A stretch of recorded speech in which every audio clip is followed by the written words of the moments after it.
Hi everyone, I'm Sana and I'm a guest host on today's EFWU podcast. I'm joined today by Jodie Hill, the incredible founder of Thrive Law. Hello Jodie. Hello. Hi Jodie, so today's episode we want to talk about neurodivergence hmm and the importance of neurodivergence in today's workplace. So could you tell us a bit more about your journey in getting diagnosed with ADHD? Yeah, for sure. So I didn't know I had ADHD until lockdown. And what actually happened was, I think you can kind of remember when the world stopped and we were all at home in our houses, not allowed to even go out. I think at one point we were allowed out for an hour. Remember those mad times? So I felt like the world slowed. And everyone was quite enjoying that the world was a lot slower. And my life as a founder, very early in my journey with Thrive Law, was very much about jumping in and out of lots of different meetings all over the country, going to events. And so when everything stopped and all of my kind of, I suppose, my safety nets, my routines, the way that I had learned to cope had been basically pulled from underneath me, particularly things like the gym as well and exercise. I noticed that everyone was enjoying slowing down and my brain was going even faster. Okay. And I'd already had a mental breakdown before. So I actually got a little bit worried, thinking, what's happening to me? And it wasn't that anything was happening, it was that my environment had changed. So it was more obvious. And I went to see a psychiatrist to basically just understand, what could it be? And people had said to me, it sounds like it could be ADHD. Like, have you thought about getting an assessment? So I went through the process, and obviously that back then it had to be online. So I went through a process where I effectively was interviewed by a psychiatrist for 3 hours, and they also interviewed my mum, my best friend, and my brother, which was funny reading some of the results through. They ask you lots of questions about your childhood and now, and how it kind of shows up in you on a day-to-day basis. And I was diagnosed with ADHD combined, so that's both the hyperactivity and the inattentive, because you can be diagnosed with just one part of the ADHD. And my journey from there really was about, I suppose, like self-realization of, okay, so that explains why this is happening. So almost relief a little bit. But then there was also that feeling of, okay, what next? What do I need to do? Big classic ADHD, but also very lawyer driven, like solution. So for me, it was a really important turning point in my personal journey, but also my legal journey. Okay. And what made you realise that you might have ADHD?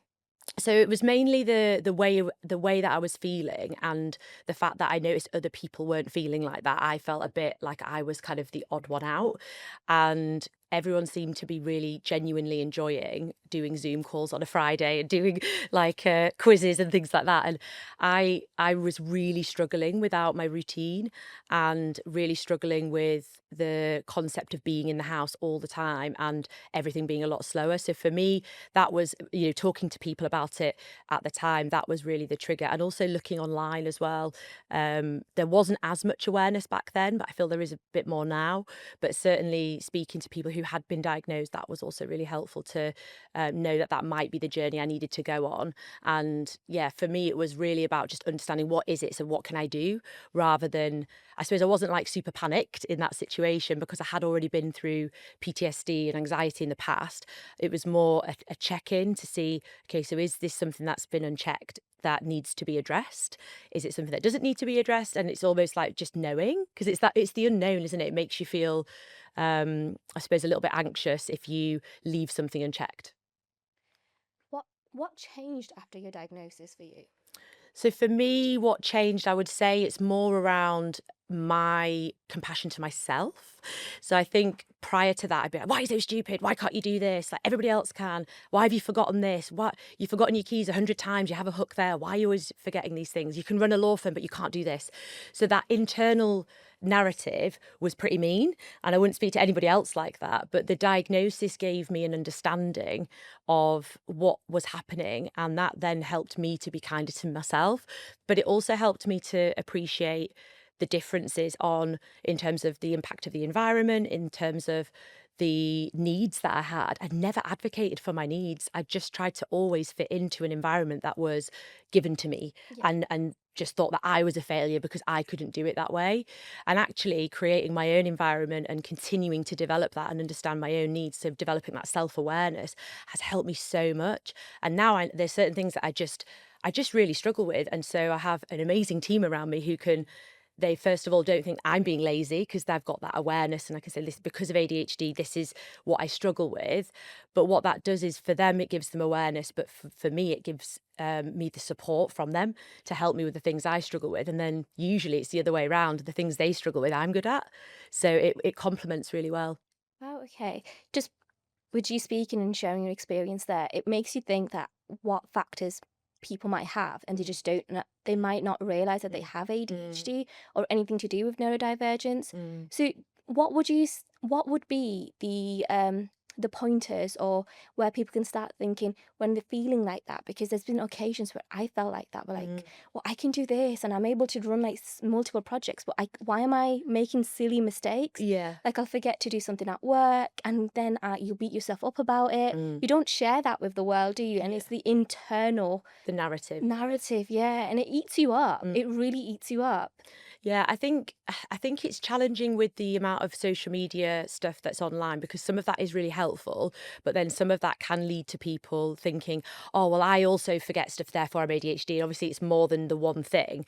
So what's really important, I think, is if you are struggling and you think I resonate with, 9 or 10 of these things that this person has said, and it impacts me negatively, and I think it also has since I was a child, then you're much more likely to be in that category. Obviously, I'm not a doctor, I'm a lawyer. But what I would say is if you are concerned, don't do the self diagnosis piece. If you can help it, because you can send yourself down a bit of a rabbit hole. And I know that's a privileged place to speak from, and some people have to do that because there isn't the support available. But if you can get on a waiting list and you can get the support, then try to work with professionals on that. But yeah, certainly pointers for people would be, if you think that you're struggling, start to write down what it is that you're struggling with and see if there's any patterns. Particularly if it's around certain tasks. Is it only at work? Is it with relationships, or only personal relationships, or is it every? So really starting to drill that down. And I think sometimes people, we all do it naturally. We focus on the one thing we can't do. So also look at the positives and what you can do. And I think you can start to then map that out. There was a really cool thing that I saw the other day, and I can't remember, it might be called Neurospicy. I'll have to check and send you the link.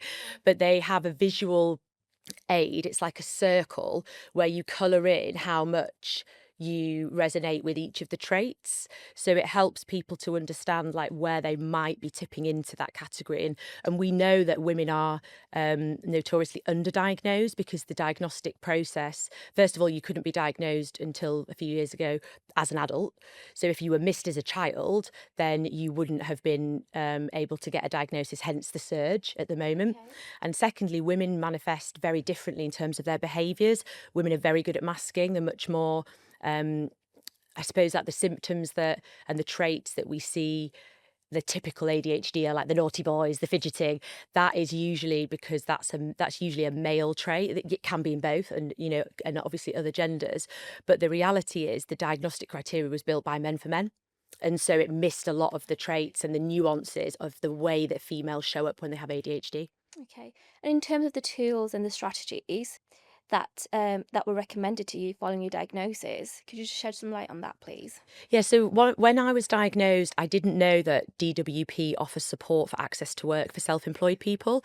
I knew there was support for individuals. Obviously, I'm an employment lawyer, like I know about reasonable adjustments, but I suppose as a self-employed person, I never thought, well, what do I need to put in place? So there was a few different avenues that I took. One was through DWP and for access to work, and getting an assessment where they basically work out what things that are kind of covered underneath that funding. And that was quite a long process, probably took about 6 months. I think it takes probably longer now. And the irony, you have to fill a form, and anyone that's listening that's ADHD will know how challenging that is. So you have to fill this form in, and then they go through, what do you struggle with? And so things were identified, like I got a standing desk, and everyone's thinking, wait a minute, what's wrong with your back? Because that's what we assume. But for me, it was being able to move whilst I was talking. And so that gave me the ability to move more at my desk. I got counselling headphones. I got some ADHD coaching, which was really helpful in building some of the strategies. So Then from there, beyond the physical stuff, I got support with how I can manage my time better when I'm constantly moving things, when they've got a deadline and I'm like, yeah, I'll do that one later. What are the strategies there? You're going to keep moving it, or after 3 times, are you going to body double with somebody, make them sit next to you and do those tasks that are clearly not piquing your interest, so you're not doing them. So that coach really helped me to work out what works for me. So, from my perspective, I was struggling with things in the workplace, but also even just day-to-day things like paying bills on time. And so it's just automating some of that stuff that you struggle with, and where that it's a challenge, having additional reminders in place, time blocking, and getting people around you to know what you struggle with, so they're not going to be afraid to nudge you. I always say to my team, nudge me if you think that's something, like, don't feel like you have to wait for me. I'm the leader, but I honestly really appreciate someone saying, you said you would do this, can I have it by today? Like, I prefer if somebody nudges me. But I think as leaders, often we're like, you don't need to tell me when I need to do something. So I think you do have to be quite open. And as a leader, I had to really encourage my team to do that, to help me. But yeah, the strategies I would say is really about understanding what do you struggle with and breaking it down into different areas. So one of the ways I've done this with clients is working it by trait. So it could be executive dysfunction, it could be emotional dysregulation, it could be sensory issues. So breaking it down to those and then go, okay, so how does that show up? So for me, it might be bright lights, loud noises. Okay, when do we experience those? What can we do to reduce it? So that can help. And another thing that I found really helpful was, I don't know if you've heard of these, a needs assessment. No. So How does that, is that like something that HR would recommend at work? potentially, yeah. So the company would pay for it. So it's a little bit like occupational health, but not. So I would say the difference between that and OC health, and nobody shoot me for this because I'm neither of these people, but OC health is more focused on, so occupational health generally will be better at the physical issues in the workplace, and a needs assessment focuses on how you do everything. So it's literally a really long interview and you go to the point, and I'll give an example of why I found it so helpful. Was the person who interviewed me got me to explain, how do I do my job? No one's ever asked me, how do I write an email? And the example that really stuck with me was, describe, like, literally step by step, how do you write an email? So I was like, well, I write what I want to say, and then I go back to the top, I say, how are you? And then I think, oh crap, I haven't put anything in about, like, how was the weather, or how's your kids? Then I have to put some niceties, then I have to sort all my typos out. So it's jumping around on the page. And they were writing down, I was like, oh, I wonder what they're writing. And what was really helpful is they have an objective view of how you approach it. So it's not that you're doing it wrong, it's that there might be tools to help you with that. So now I dictate everything and it automatically types it, because I'm better with structure when I speak, which is probably why I did the bar course, because I preferred the speaking side. And I'm actually really good at drafting, but my typos and my spelling is really bad. I'm also dyslexic, and I struggle with structure. So I will go straight to the point, and I'll be almost too direct. And I need to kind of ease everybody in and say, how are you? And I forget all of that stuff because my brain just goes straight to the end, basically. So that needs assessment really helped me to see what tools might help. So that was a great exercise for recommending technology and different ways of working and different tools that might be supportive for that. That's really interesting, because I think not many people, not many workers are aware that they could have access to such, Mm.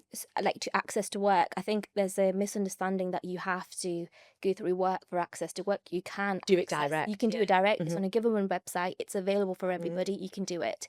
And in terms of the like the avenues that you can do out, like you've talked about, occupational health, but there's other things at work Mm. your employers can encourage and put in place for you to support you. Yeah. And in terms of it, how did it help you by having all these things in place? Did you see a massive shift in how you were able to then manage? Because you do so much. This is what we're talking at the beginning of the podcast is, I don't understand how you manage your time. You do such a good job of it. You are the founder of Thrive Law, and you run your own social media page, and you're quite big on social media, and then you've got these other various projects. And how do you manage to do all that alongside the tools and the strategies that have been put in place for you?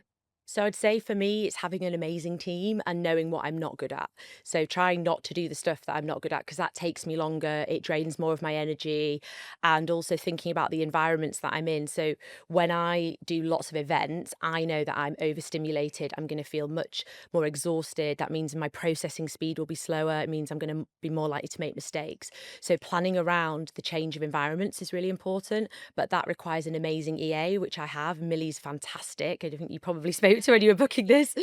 Uh, She's so good, but it required for me to be very self-aware of, I could try do everything myself, but the reality is it would be an absolute mess. And there have been times when I've been booked in 3 cities in the same day and at the same time. And that's because I was doing my diary. So I was like, that's an area that needs to be managed by someone else. Um, so yeah, I would say the only reason that I can do what I do is because I have an amazing team and I go to therapy, I see a coach and I work on myself every week and I make time for me. So I have to regulate. So I have to do things like yoga, exercise, walking. So even before this, I did an hour walk because I was like, I know I'm going to be in bright lights and I'm going to be in a situation where I'm not going to feel anxious, but I know that I'll feel overstimulated afterwards. So it's about that self-awareness, and ADHDers aren't naturally very self-aware, so it takes a bit of time to learn and reflect. So for me, journaling really helped as well, and really trying to understand what does work and what doesn't work, and then tweaking it and being very honest with myself. But for me, I just love what I do. And so when you take all the things that I'm rubbish at or that don't pique my interest and get other people to help with those or get tools like AI to support, then you're putting me in an interest peaked space all the time. So actually, what I struggle with is switching off. I could work every day, all day, and I know that's not good for me. yeah. But I kind of justify it, go, well, it's just a podcast, it's not really working. Or, oh, it's just reading a book on leadership, it's not really working. Or it's just doing social, it's not working. No, but it is work, it's all work. And so I have to be very careful the other way.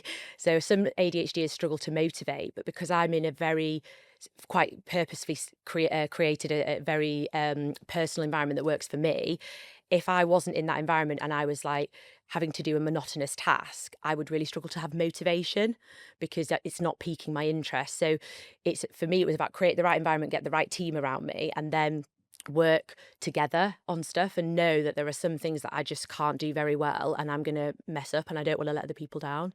You know, in terms of your journey, because obviously you've done the bar, you've achieved so much. In terms of your journey, when you look back now, were there any moments where you think, now that explains why that happened, or why I didn't, experience have a great experience with that because of the challenges that you didn't have the awareness about the ADHD. Yeah, so at uni, before uni, for my A levels, I was predicted all A's and I got two B's and a C. And I got into every uni that I wanted, but they wanted all A's. And I just couldn't work out, like, I'm intelligent, but something happened in those exams. And I just and it's not, I know it's some people probably listening, go, that's still good. It is still good. But if you've only got places for AAA, then I had to go through clearing.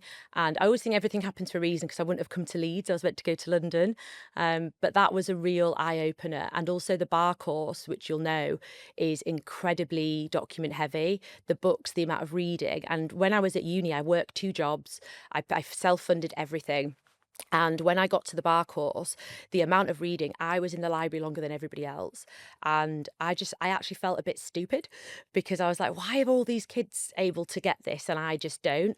And I found ways around it and I got a very high VC in the end, which is for those of you who don't know, is very good. It's like higher than a first, basically.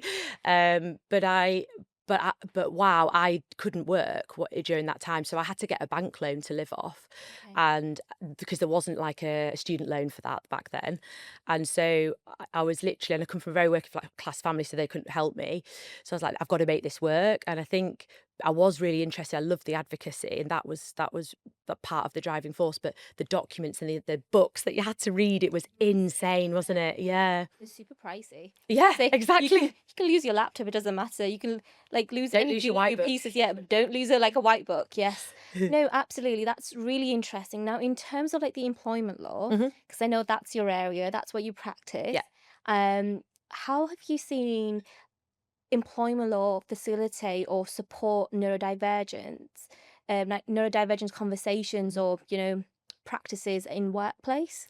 So what we've noticed, certainly from the case law over the last few years, is there's more claims being brought under disability legislation, because you only have to show that you have a mental impairment that has a substantial impact on your ability to do daily activities for more than 12 months or likely to last more than 12 months. So obviously, if you've got ADHD, you're born with it, you don't contract it at a later date. So if you have a diagnosis of ADHD, there's a strong likelihood it would be categorized as a disability, which means the employer shouldn't treat you less favorably because of that. Also means if you're dismissed for things like performance and the performance was linked to ADHD and not being given adjustments, that could be discriminatory. And there's also the point around an obligation to make reasonable adjustments. So I think the awareness around the fact that it could be a disability, even though a lot of people don't like that word, you need to have a definition in law to allow people to understand what's protected. And so seeing the case law and seeing the support in the tribunals saying, actually, yes, autism, dyslexia, etc., can be a disability, I think that awareness is quite helpful, and that's where the law can be supportive.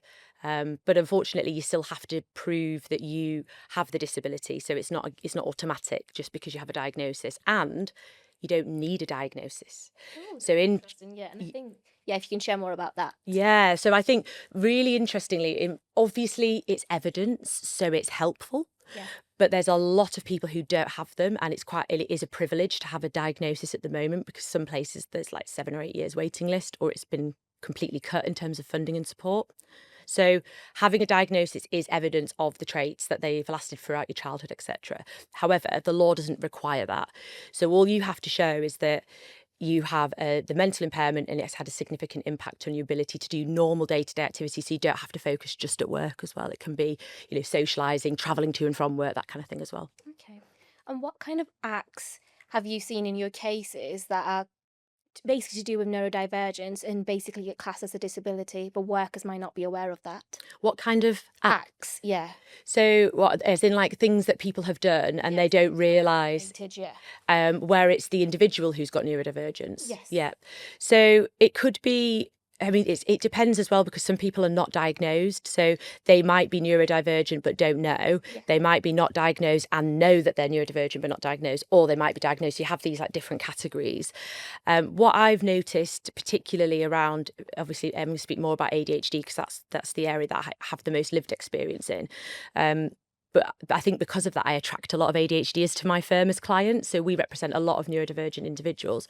And often there's a real challenge around advocating for what they need, because they've been told so many times that they're stupid or they've failed or they're not good enough, that they feel like a burden asking. So what I tend to find is they come to us when it's got to a point where somebody's, I don't know, say they should have just asked for adjustments, but they either didn't feel psychologically safe to do that, or they've asked for them and not been given them, and they get a bit stuck and they spiral. And that negative talk that we talked about before, that comes out, and that can be really tough for those people, because then they don't ask for the help that they need and they probably lose their job. So we see that the stats show that ADHDers are more likely to lose their jobs than most other disabilities. So there's a lot of negative correlations with employability because of that, because the support's not always there. That's interesting. So for most people, like you mentioned, most people are not diagnosed, or they might not have the self-awareness.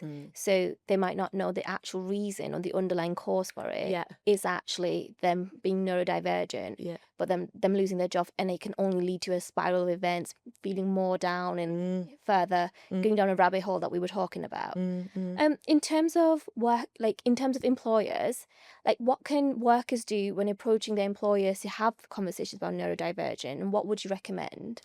I get asked this a lot, and what I often say around this topic is only disclose what you feel comfortable disclosing. You don't have to tell someone I'm autistic, I'm ADHD if you don't want to say that. What you should focus on is the role. What do you struggle with? What are you good at? And hopefully a good employer will then put the support in place where you're struggling, but also be mindful that, oh, Jodie's really creative, so when we have a new project, we'll get her involved. So that's what I think is important, to look at both sides. And we created something which I absolutely love, which, I mean, quite biased because I created it, but it's for me. But it's called A License to Thrive. Okay. So that document basically is a strategy that was worked really well for us and some clients. And rather than saying, what disability do you have and what adjustments do you need? It actually says, what do you like? What don't you like? What are your pet pet hates? What's your preferred communication style? If you're receiving feedback, how do you like to receive it? So what we're doing is we're normalizing conversations that everybody struggles with something. You don't have to be neurodivergent to struggle with stuff. But we're removing the labels and making it clear of what everybody's preferences are. So it's not just for that person. And we're understanding each other. So we're all flexing. So it doesn't feel like I'm a burden, I'm asking for all this stuff. Everybody gets to ask what for the environment that they need. And then it's about accommodating that in a way that feels inclusive and using that. If I have a difficult conversation with someone, I get their license to thrive. I'm like, okay, so how should I approach this? Because I want it to land really well. I don't want them to be upset. So what is the best way that I could approach it? And that document will tell me. Okay. And I like the fact that you said it's for everyone. Mm. Everyone feels like, because like you said, some people are not diagnosed, some people don't have the awareness, but also singling people out to do that, again, that's not helpful either. So having an inclusive environment where everybody gets to fill out license to thrive will hopefully lead to a better workforce in general. Yeah. What would your advice be to employers around neurodivergence and dealing with neurodivergent workers? I think the starting point is be aware of how neurodivergence might show up, because to you, that person might just seem lazy. That person seems disinterested. They're fidgeting. They would sit still. They're not interested. That's not the case. Like, I know time and time again, people have made the wrong assumptions about me because that's their experience. Your experience is not other people's experience. And if you've met one ADHD or one autistic person, you've met one autistic person. Everybody has different traits, and often there are people who have a lot of different types of neurodivergence and mental ill health and physical disability. So you've got to be mindful of how that will show up differently and don't make assumptions. I think that's a really important part. And also train managers, because if I had a penny for every manager that has messed up and got the workplace into such a bad situation because they didn't listen. They've assumed, they didn't listen, they didn't create a safe space for people to ask help. And then when it's been raised as an issue, they've been defensive. So there's not, from my perspective, it's not that people don't want to help, it's that there's a lack of awareness and there's a lack of training. So I think it's on employers to provide managers with the right training, because most people become a manager because they're good at their job, not because they're good with people. And they're definitely not good with neurodivergent individuals who are different to them. And so I think from a manager's perspective, often they go in and they're kind of told, do this one-to-one, and someone says, oh, I'm ADHD, and they're like, oh, I know what to do with that. And that's where the training is important, but where the framework is important. So the policies, the process, thinking about, is this neuro-inclusive? Can this person consume this information in a way that they're going to really understand it? And it fits into every part of our people strategy, every part of our inclusion strategy, because if we make a workplace neuro-inclusive, we make it inclusive for everybody. It's not about, we'll just make all these adjustments for this one person. Yes, you might have to make adjustments as well, but you probably make less adjustments for individuals if you had a more neuro-inclusive workplace. And how does that overall, because I know we were talking about it impacts a positive workforce. It can have many positives, but what are those positives if they go for a neurodivergent workforce with neurodiversity at workplace altogether, rather than just be like, oh, we'll just have to make reasonable adjustments for this one individual? Well, by making it neuro-inclusive, you're more likely to attract neurodivergent talent. And we know that neurodivergence is often more out-of-the-box thinking. You've got the creativity that comes with that. You've got the cognitive differences as well as the neurodivergence differences. And I think when you've got a team that are all the same, you're going to produce the same content, the same output. You need that difference to have a competitive edge. And so by creating a neuro-inclusive workplace where people who are neurodivergent feel they can thrive, that's a big green flag to those people who actually think, oh yeah, that they're not just saying they care. I can see people there that actually are neurodivergent and they enjoy it. And I think when you look at like a lot of employers, they approach it very tick box. It's like, oh, we have this poster girl, or we do, and it's not embedded in their processes, and that person doesn't feel supported. You're going to lose really good people because they don't feel that they're going to be supported in that role from a career progression perspective. So there's two sides of it. One, you're attracting that neurodivergent talent, and you're getting the benefits of them. But in order to get the benefits, you have to understand where they struggle, because you only get the good bits if you can understand the challenges that they face on a day-to-day, and you have to have compassion with that. You can't just have all the benefits and then go, oh, but you couldn't do this bit. That's not how it works. Okay, in terms of reasonable adjustments, I think we obviously have some employers that are worried when they hear reasonable adjustments and they are recommendations. Mhm. They don't have to be put in place. But what kind of reasonable adjustments that you would recommend for this neuro you said Inclusive, inclusiveness yeah. work? Yes. So what kind of reasonable adjustments would you recommend or would you say are beneficial? So there's some really, really basic things like allowing fidget toys in a room to normalise the fact that that person might be struggling to process that still. Things like start and finish times, things like using technology such as an AI note taker or technology to help structure like AI drafting documents. There's loads of different tools that you can use. There was a really amazing tool that I found that helps with tone. I think it's called Goblin something. Again, I'll find a link and send it to you so you can link it in the podcast. But really, it's about thinking about what is already available, what are the quick wins that you can do to adjust the workplace. So could that be giving people a quiet space to work? Could it be allowing them to work from home? These things don't cost anything. Then you've got things that do cost, so technology and equipment. And again, you can use access to work to, if you're struggling financially and you can't afford those, think about the impact that will have on the individual and explore other adjustments until you can get the support from access to work. But I do think there's so many different areas that you can focus on. And one of the things that I've created is a reasonable adjustments menu. So we've broken it down into all those traits and then said how this adjustment would help, because that's what people really need to focus on. It's not just a free shopping list to get a load of stuff. That's not it. It's about how will that alleviate the disadvantage that you face because of that policy, that criteria or particular way of working.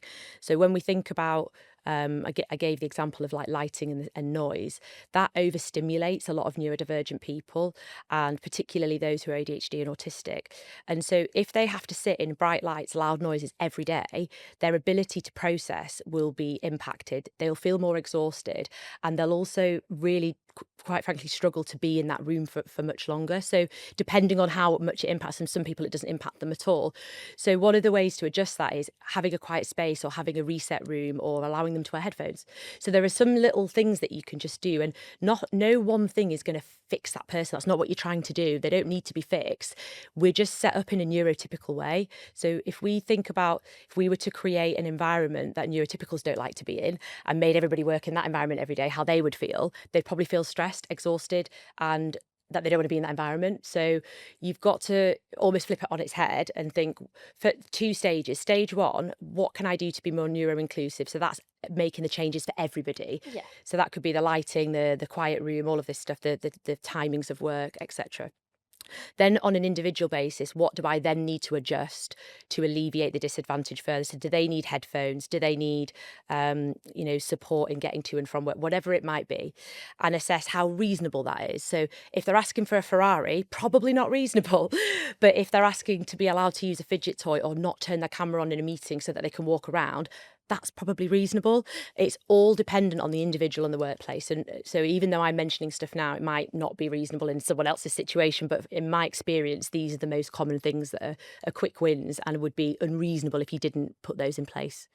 In terms of some of the stuff that you said Thrive Law offers, it's a reasonable adjustment menu. Yeah. And you mentioned something else about Thrive, is inclusiveness? The license to thrive. Yes. Yes. Yeah. Yes. So how can people access that? Is that something that's available for just for your clients, or is that something that you offer employers as well? So we offer different neurodivergent services. So we do the License to Thrive support, the reasonable adjustments and disability policy and menu.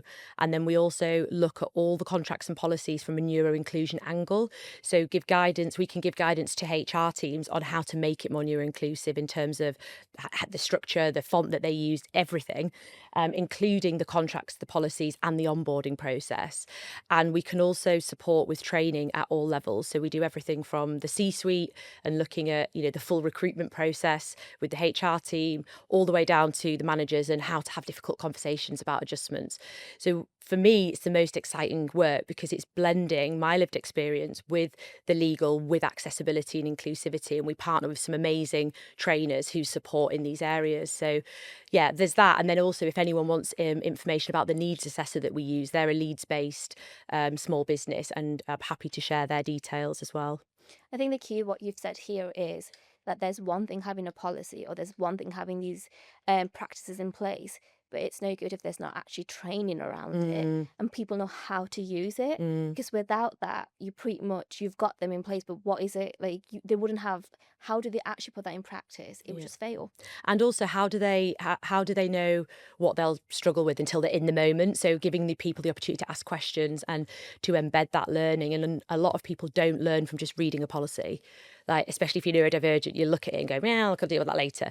Like, you'll read it, but you won't take it in. So we need to consider different learning styles, and that's exactly it. The policy is important because that provides the framework, but then we need to bring it to life. We need to use case examples. We need to work through like what is our way as an organisation. So how I do things at Thrive might be different to how other people do it. So how we train organisations is aligning it with their process, with their values, with their culture. So it's done in their way, because that's what you want. You don't want people to have this tick box approach. You want it to feel as though it's part of your culture.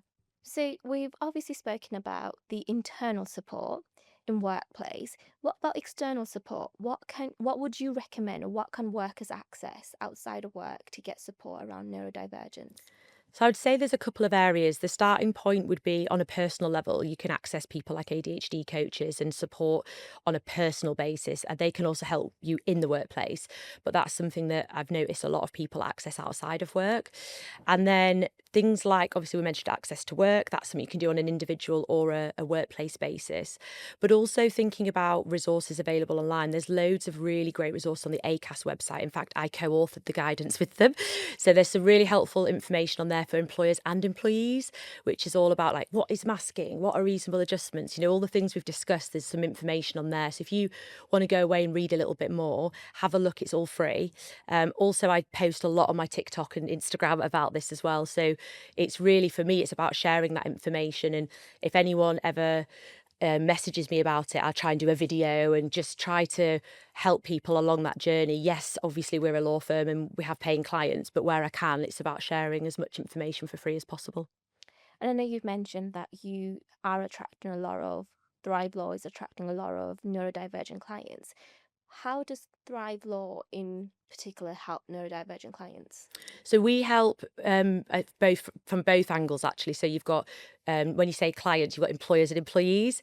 So we help employers with the neuro inclusion diagnostics and with the training and with looking at their processes and their policies around making those accessible. With employees, what we help them with is if they're struggling with things like getting adjustments in place, supporting them with that process. If they have to raise a grievance because they've not been made, we can help them with the grievance and the entire process, with the wording, with the letters, with the response they get back. What should they do with the process? And then the kind of, I suppose, for both ends, we do litigation. So if an employer or an employee is sued, so employee sues the employer, the employer is coming to us and saying, "Oh, this has happened." We do the advice, we do all the litigation and support with that. But really having that human approach and being like, "Look, actually, maybe you did make a mistake here. Like, let's work on a settlement." So really giving very honest advice to make sure that the right outcome is achieved where it can be. And for individuals, which is where we actually get a lot of referrals for litigation, it's usually where employers have not made the adjustments and they're ignoring them and they're like, "Well, I might leave." So we'll guide them and advise them before they leave. Should they resign and claim constructive dismissal? Should they not? Should they put a grievance in? So strategic support, but also, and if anyone sees our Google reviews, it's always with kindness and compassion. And it's, we'll pick the phone up or we'll do a WhatsApp voice note. It's about communicating in a way that makes them feel comfortable and not stupid, because so many people come to us and they're like, "Oh, I've asked people for help already and I didn't understand what they'd sent me." So for me, it's about making law accessible, whether you're the employee or the employer. In terms of employment law, there are so many changes that we are seeing the government, put policies out, and we're going through a shift in in terms of how workplace will be looking in the future. In terms of neurodivergence, do you think there's enough that's been done around in the legal field, or is there not? There's not, it's a tough one. I personally don't think there's enough being done, and I am petitioning to change the law around mental health, which will encompass neurodivergence as well, when it comes to the health and safety of those individuals, because we know that they are more susceptible to suicide, to burnout, and they're also the the people who need more support in the workplace and often go under the radar. So I am currently petitioning to change the law around health and safety for psychosocial hazards to be a part of the mandatory checks that we have to do. And part of that will be looking at, does anyone have a disability? Are there reasonable adjustments in place? So that's a very small part of the wider piece. But that's been really successful in Australia and a similar approach in Canada. So I'm actually in the middle of working on a campaign to change the law to require a preventative approach, which will identify changes needed to policy, process, and also training. Have recent developments in law made it easier or harder in terms of workers with neurodivergence and support for them? I think at the moment there's a lot in the air, so it's quite difficult to say because the changes haven't really happened yet when it comes to employment law. There will be things like potentially disability pay gap reporting, which might support, but again, I don't know how that will work. So at the moment, I feel like I don't like saying it depends, but it really does depend on how it's rolled out. I think there's a lot of uncertainty at the moment around the changes that will impact those who are neurodivergent. The focus has been a lot around the imminent changes that are coming in around, things like sick pay. That could obviously be helpful, because that's going to be a day one right. But apart from that, I'm trying to think what other areas would impact neurodivergence at this stage. So it's one of those like watch and let's see, because at the moment we're still not sure when some of the changes are coming in and what impact they'll have. But from your lived experience and your legal knowledge, what would you like to see in terms of the law and the changes? I'd like to see the law changed, like, as I said, about the health and safety point, because I do think, I mean, that law was made 50 years ago. So if we just go back 50 years, where were we all working?